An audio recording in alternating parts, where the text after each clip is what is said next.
Hello, good morning and welcome back to our channel. আজকে আমরা current affairs update করব 19শে December 2023-এর।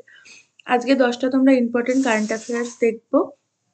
আর প্রত্যেক দিনের কারেন্ট অ্যাফেয়ার্সের পিডিএফ তোমরা আমাদের টেলিগ্রাম চ্যানেল থেকে একদম ফ্রিতে ডাউনলোড করে নিতে পারবে, তাই অবশ্যই আমাদের টেলিগ্রাম চ্যানেলে জয়েন হয়ে যাবে। দেখো, আজকে যে প্রথম কোশ্চেন আছে, আন্তর্জাতিক পরিযায়ী দিবস পালন করা হয় কবে? আন্তর্জাতিক পরিযায়ী দিবস বা ইন্টারন্যাশনাল মিগ্রেন্টস ডে। দেখো, এখানে আমি তোমাদের একটু বলে দিই, এখানে পরিযায়ী দিবস বলতে বলা হয়েছে যে সমস্ত মানুষরা এক জায়গা থেকে অন্য জায়গায় গেছেন, ঠিক আছে, তাদের ব্যাপারে, বা এক দেশ থেকে অন্য দেশে গেছেন তাদের ব্যাপারে কিন্তু এখানে বলা হয়েছে। তো এটা পালন করা হয় 18ই ডিসেম্বর।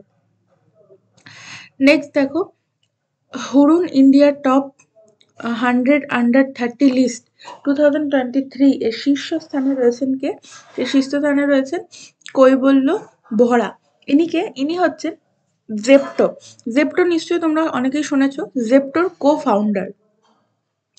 নেক্সট দেখো, champions of change award Karnataka পেলেন কে? এটা পেয়েছেন বিপিন চন্দ্র। বিপিন চন্দ্র পেয়েছেন champion of change award. Next দেখো, সম্প্রতি প্রয়াত রবীন্দ্র বার্দে কোন ভাষার অভিনেতা ছিলেন? রবীন্দ্র বার্দে ছিলেন মারাঠি ভাষার অভিনেতা, কিন্তু ইনি অনেক হিন্দি সিনেমাতেও কিন্তু অভিনয় করেছিলেন, কিন্তু মেনলি ইনি ছিলেন মারাঠি ভাষার অভিনেতা। নেক্সট দেখো, উত্তরাখণ্ডে পাওয়া সিস্টেম প্রজেক্টের জন্য ভারতকে 200 মিলিয়ন লোন দিচ্ছে কে? এটা দিচ্ছে এবিডি। এবিডি কি? Asian Development Bank. নেক্সট দেখো, International Institute for the Unification of Private Law এর গভর্নিং কাউন্সিল নির্বাচিত হলেন কোন ভারতীয়? এটা নির্বাচিত হয়েছেন উমা শেখর। উমা শেখর নির্বাচিত হয়েছেন। নেক্সট দেখো, 8th Brahmaputra Valley Film festival শুরু হলো কোথায়? এটা শুরু হয়েছে গুয়াহাটিতে, Brahmaputra Valley Film Festival. Next হচ্ছে, এসবিআই এর রিপোর্ট অনুযায়ী কোন সালে পুরুষ ভোটারের সংখ্যাকে অতিক্রম করবে ভারতীয় মহিলা ভোটার? তো সঠিক উত্তর হচ্ছে অপশন ডি, 2029-এ। 2029-এ পুরুষ ভোটারদের সংখ্যাকে অতিক্রম করবে মহিলা ভোটার।